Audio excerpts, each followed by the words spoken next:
మొత్తం జోష్లో ఉన్నావు. జోస్లో ఏం లేదు, నార్మల్. ఓకే, పుట్టింది పెరిగింది అంతా ఇక్కడ. ఫ్యామిలీ గురించి ఒకసారి. నాది శ్రీకాకుళం జిల్లా, కొత్తూరు మండలం, కుద్దియం విలేజ్. ఫ్యామిలీ గురించి చెప్పాలంటే అమ్మ, నాన్న, తమ్ముడు.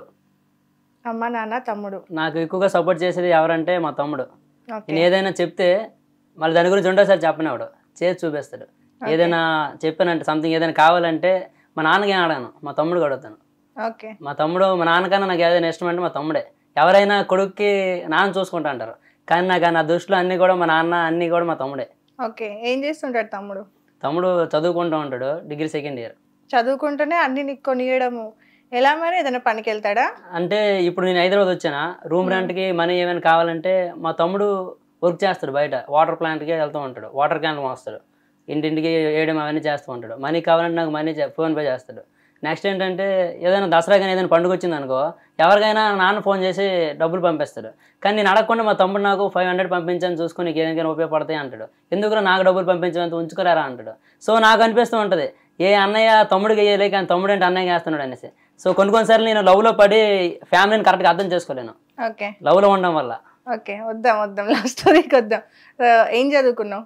నాది ఇంటర్ కంప్లీట్ అయిపోయింది, ఓపెన్ డిగ్రీ కట్టి ఈ ఫీల్డ్లోకి వచ్చా. ఓకే, ఓపెన్ డిగ్రీ ఓపెన్ గానే ఉంచినావా లేకపోతే రాస్తున్నావా? రాస్తున్నా, ఇంకొక ఇయర్ ఉంది, 1 ఇయర్ ఉంది. ఇంకో ఇయర్ ఉంది. పాస్ అయినవన్నీ అని పాస్ అయినట్టు. ఓపెన్ డిగ్రీ అంటే మీకు ఆల్రెడీ అర్థమైపోయి ఉంటుంది, ఓపెన్ అనేసి. ఓపెన్ అంటే ఓపెన్ గానే ఉన్నాయి అన్ని సబ్జెక్ట్. ఓకే, సో ఇదంతా బాగానే ఉంది ఇక్కడ వరకు. అమ్మ నాన్న ఏం చేస్తుంటారు? అమ్మ నాన్న అంటే ఫార్మర్స్. మా అమ్మకి ఒక 5 years బ్యాక్ నుంచి బాగోలేదు అనమాట, అంటే కాల్కి టీబీ వైరస్ వచ్చింది, టీబీ వైరస్.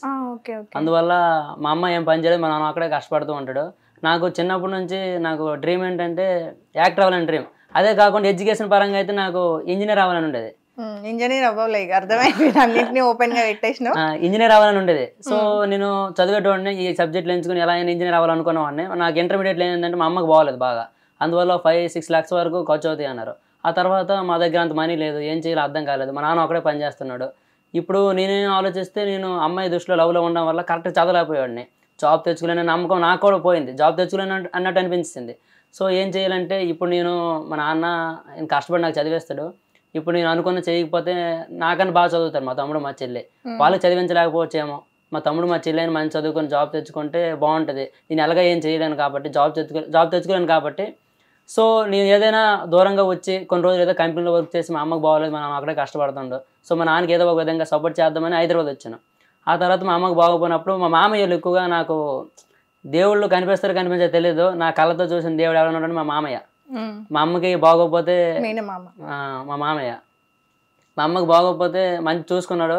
ఒక 2 years వరకు వాళ్ళ ఇంటి దగ్గర ఉంచి మొత్తం అంతే. ఇంకా మా అమ్మకి అన్నీ చేశారనమాట, ఫస్ట్ నుంచి లాస్ట్ వరకు. కాలుకు బాగోకపోతే తీసుకుని వెళ్ళి హాస్పిటల్ తీసుకుని వచ్చి టైంకి ట్యాబ్లెట్లు ఇచ్చి చాలా అంటే చాలా చేశారు మా మామయ్యలు కూడా మనీ పెట్టారు. సో అన్ని ప్రాబ్లమ్స్ దేటుకుంటూ మంచిగా ఇప్పుడు అంతా ఓకే, ఫ్యామిలీ అంతా. అమ్మ మంచిగా ఉంది ఇప్పుడు, సో హ్యాపీ. ఇంకా నేను నా లైఫ్లో అయితే చిన్నప్పటి నుంచి దేనికోసం కూడా ఎక్కువ బాధపడలేదు. మా అమ్మకు అంత బాధ వచ్చినప్పుడు కూడా నాకు బాధ అనిపించలే. ఆ కష్టం ఏంటో తెలియకుండా మా మామయ్యలు అంతా చూశారు. మా మామయ్య నాకు ఎప్పుడు చెప్తూ ఉండేవాడు, అమ్మకు బాగోలేదని, డబ్బులు లేవని, నీ చదువు ఆపేకు, నేను కాకపోతే కష్టపడి నీకు చదివేస్తాను, నువ్వు అనుకున్న చేయని చెప్పేవాడు. కానీ నాకు తెలుసు కదా, నేను లవ్లో పడడం వల్ల చదువు అంతా పోయింది. ఇంకా క్లారిటీ ఉంది, లవ్లోనే పడ్డావు, క్లారిటీ ఉంది, చదవద్దు అనే క్లారిటీ కూడా ఉంది. ఇప్పుడు దాన్ని అట్లా కవర్ చేస్తున్నావులే. ఓకే, వీడియోస్ ఎప్పుడు స్టార్ట్ చేసావు మరి? వీడియోస్ అంటే ఒక అమ్మాయి నన్ను ఇన్సల్ట్ చేసింది. ఏమని అంటే ఒక ఫంక్షన్కి వెళ్ళాం, అక్కడ వాళ్ళ బావ తనకి నార్మల్గా ప్రపోజ్ చేశాను, చెప్పకూడదని ప్రపోజ్ చేశాను నార్మల్గా సరదాగా. అప్పుడే చూసి అప్పుడే చేసావా? సరదాగా మా ఫ్రెండ్ ఒకటి చేయమని చేశాను. ఓకే, అదే అమ్మాయి ఏమందంటే వాళ్ళ బావ పిక్స్ చూపించింది ఇన్స్టాలో, 3K followers ఉన్నారు, చూసి మా బావ ఎలా ఉన్నాడని కొంచెం ఇన్సల్ట్ చేసింది అందరి ముందు. నేను ఇంతకుముందు టిక్టాక్ చేసేవాడిని వీడియోలో, టిక్టాక్లో వీడియోలు పోయాక మంచి ఫ్రేమ్ అవుతుందంటే ఇంక అంతే బాగా బాధపడ్డాను. మంచి ఫాలోవర్స్ వచ్చారు, అంత బాగుందంటే ఇంక యాప్ పోయింది. ఎంత కష్టం. ఎక్కడన్నా ఏమంటారు, బాగున్నాడు అని నార్మల్ గా బాయ్ ఫ్రెండ్ ఉన్నాడు అది ఇది అంటే ఓకే, ఈ ఇన్స్టాగ్రామ్ లో ఫాలోవర్స్ న్యూస్ లవ్ ప్రపోజల్ చేసుకున్నాడు ఏంట్రా? మరి ఏం చేస్తాం, అక్కడ అమ్మాయి అంతే, అమ్మాయికి అక్కడ ఏం కావాలి, ఫాలోవర్స్ కావాలా? ఫాలోవర్స్ కాదు, ఇంకా బెటర్ అంతే, నాకన్నా బెటర్ ఉన్నాడని చెప్పింది వాళ్ళ బావ. అంతే మంచిగా లుక్, ఆ తర్వాత ఇవన్నీ ఉన్నాడని.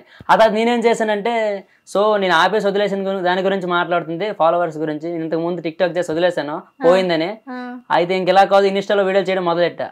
ఆ అమ్మాయి మీద కోపంతో మొదలెట్టా. ఆ తర్వాత రీచ్ బాగా వచ్చింది, తను చూస్తూ ఉంటది. నేను ఒకటే డిసైడ్ అయ్యా ఆ రోజు, ఏమని చెప్పిందో ఒకవేళ బై మిస్టేక్ లో తన మొబైల్ స్క్రోల్ చేస్తూ ఉంటే నా వీడియోస్ రావాలి, నన్ను బ్లాక్ చేసిన పక్కకు ఎవరైనా చూస్తే వాళ్ళ ఇంట్లో కూడా నా వీడియో రావాలి, అలా తయారయ్యా అనమాట. 3,000కి ఒక్క ఫాలోవర్ ఎక్కువ వచ్చినా చాలనుకున్నావా, లేకపోతే 30,000 రావాలనుకున్నావా? తన ఆడికన్నా కొంచెం బెటర్ గా ఉన్నట్టు కనిపించాలనుకున్నా. సో ఇప్పుడు అంతా మారిపోయింది. తనే మన ఫోన్ చేసింది, వీడియోస్ బాగా చేస్తాను ఇంకా బాగా చేయని. సో మళ్ళీ అలాంటి వాళ్ళకి రానివ్వకూడదు, తన గురించి తెలుసు కదా మొత్తం. ఓకే, చూపించావు అయితే మొత్తానికి. ఓకే, ఈ లవ్ స్టోరీ ఎప్పుడు స్టార్ట్ అయింది, దీనిలోకి ఎట్లా ఎంటర్ అయ్యావు? ఆ అమ్మాయి లవ్ స్టోరీ కాదు, ఈ అమ్మాయి నార్మల్ గా యాజ్ ఏ ఫ్రెండ్ సరదాగా ప్రపోజ్ చేశా. ఈ అమ్మాయి కాదు లవ్ చేసిన అమ్మాయి. కాదు క్లారిటీ ఉంది. ఈ అసలు అమ్మాయి ఎవరు, ఇది ఎట్లా స్టార్ట్ అయింది? అసలు అమ్మాయి ఏంటంటే దీనికి ముందు ఇంకో లవ్ స్టోరీ కూడా ఉంది.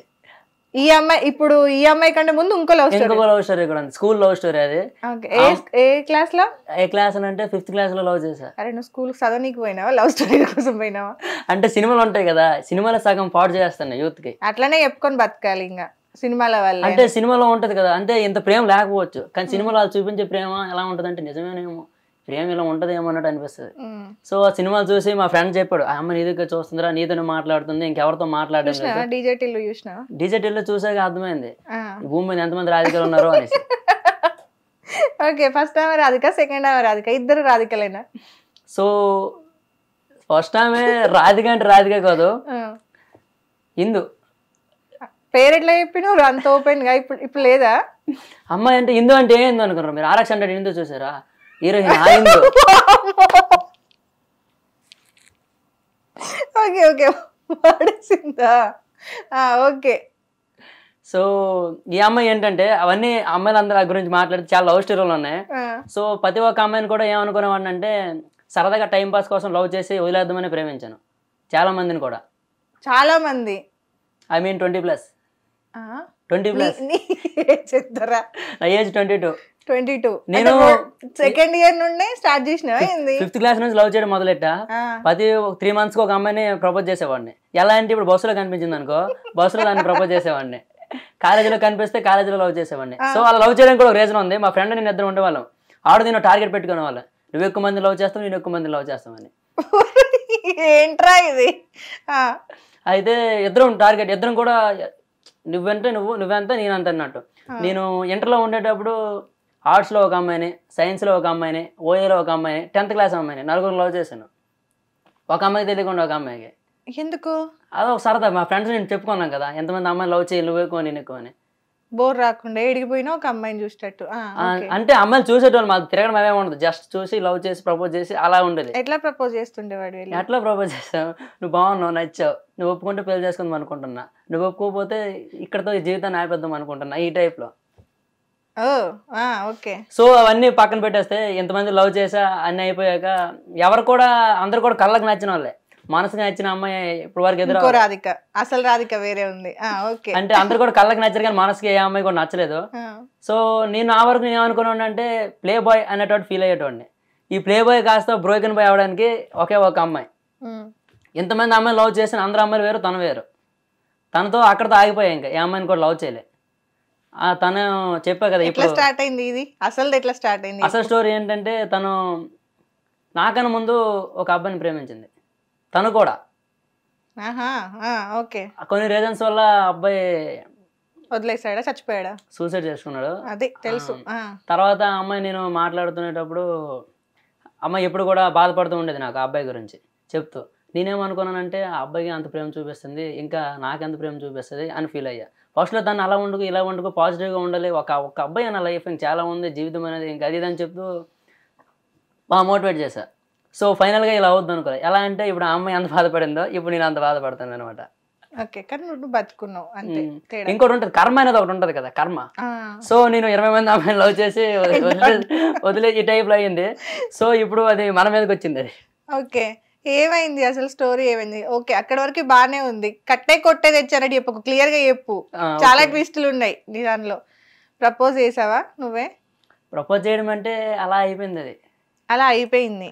ఏమైపోయింది అంటే ప్రపోజ్ చేసుకోలేదు ఇద్దరం, కానీ కొన్ని మనసులో ఫీలింగ్స్ లాజిక్ అంత ఇండైరెక్ట్ గా కనెక్ట్ అయినాయా? ఇండైరెక్ట్ గా మాట్లాడుకున్నాం, ప్రపోజ్ చేసుకున్నామమ్మ వాయినం, పుచ్చుకున్నామమ్మ వాయినం. ఓకే, తర్వాత ఈ బ్రోకెన్ హార్ట్ ఎందుకు వచ్చింది మధ్యలోకి? బ్రోకెన్ హార్ట్ అంటే ఫస్ట్ లో ఈ అమ్మాయిని కూడా నేను ఏమనుకున్నానంటే లవ్ చేసేటప్పుడు అందరు అమ్మాయిలకి ఎలా లవ్ చేసి వదిలేసామో తిన్ను కూడా లవ్ చేసి వదిలేద్దామని ప్రేమించా. కానీ తిను చూపించే ప్రేమ ఎలా అంటే నాకు చేతికి చిన్న దెబ్బ తగిలినా మా అమ్మాయి ఎలా రియాక్ట్ అయ్యేదో అలా రియాక్ట్ అయ్యేది తను. సో నేను ఫస్ట్లో అనుకునేవాడిని ఎందుకు ఫోన్ చేసి దొబ్బుతుంది అందరు అమ్మాయిలా తిని కూడా అనుకునేవాడిని. కానీ తను చూపించే ప్రేమ, మా కోసం మాట్లాడే మాటలు, కొంచెం అన్నం తినకపోయినా దాని గురించి ఎక్కువ టైం డిస్కస్ చేసేది. నాకు చిరాకు అనిపించింది, మా అమ్మలా అన్ని బిహేవ్ చేస్తుంది అంటే ఈ టైప్లో. మా అమ్మ అలానే ఏదైనా అన్నం తినకపోతే వచ్చి గొడవాడి తిను అవన్నీ చెప్తుంది.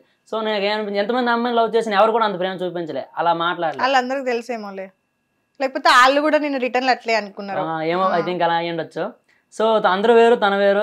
అంత ప్రేమ చూపించిందంటే ఒక్క నిమిషం మాట్లాడకపోతే బాగా బాధపడిపోయేది. 24 అవర్స్లో 1 మినిట్ కూడా నాతో మాట్లాడడానికి టైం లేదా అంటూ గొడవ పడేది. టైం అడిగేది, ఫోర్స్ చేసేది, చాలా చేసేది. సో తనతో లైఫ్ బాగుంటుంది అన్న ఫీల్ అయ్యా. కానీ ఇప్పుడు లాస్ట్గా ఏమైందంటే నేను అడుక్కోవాల్సి వస్తుంది. 24 మినిట్స్లో నాతో మాట్లాడడానికి 1 మినిట్ కూడా నీకు లేదు. ఇప్పుడు ఆ అమ్మాయి బిజీ అయిపోయిందా? బిజీ ఏంటంటే ఫ్రెండ్స్తో మాట్లాడుతున్నా. ఒకటే మాట, అర్థం చేసుకోవా? ఇంకో మాట, అర్థం చేసుకుని రానాడు నువ్వు ప్రేమించావంటే ఎలా నమ్మాలి? ఇది థర్డ్ డైలాగ్. సో ఒకటి చెప్తా, అమ్మాయిలకి ఈ రోజుల్లో కావాల్సింది టైంపాస్, మనీ, గిఫ్ట్లు, వాడుకొని వదిలేసి అబ్బాయిలు. నిజంగా ప్రేమిస్తానంటే మధ్యలో వదిలేసి వెళ్ళిపోతారు. ఫస్ట్ నువ్వు కూడా 20 మందిని అట్లానే చేసినావు కదా, మరి 20 మందిని లవ్ చేయొచ్చు. అప్పుడు నాకు తెలిసో తెలియక ఏదో జరిగింది, మాత్రం తెలిసో తెలియక జరిగిందని కవర్ చెయ్యి. అది వాళ్ళు చేస్తేనేమో రాధికలని పేరు పెట్టు, డబ్బులు కావాలి, గిఫ్ట్లు కావాలని పేర్లు పెట్టు. సో నువ్వు చేసింది ఏంది? సో ఏదో అయిపోయింది, ఫ్రెండ్స్ ఇద్దరం చేసాం, అలా అయిపోయింది. ఏదో ఎట్లా అయిపోయింది? నువ్వు చేస్తేనే అయింది. ఓకే, అలా అయింది అనుకోండి. సో అప్పుడు నేను వాడుకొని వదిలేసి లవ్ చేశాను. సో వాళ్ళకి కూడా అదే కావాల్సిందని నాకు అర్థమైంది. ట్రూగా లవ్ చేశాను. ట్రూ లవ్ లేదు ఈ రోజుల్లో. ట్రూ లవ్ అవదు. నువ్వు చేసింది మాత్రం ట్రూ లవ్. 22 మందిని 22 మంది నేను చెప్పా కదా, నేను వాడుకునే లవ్ చేశాను.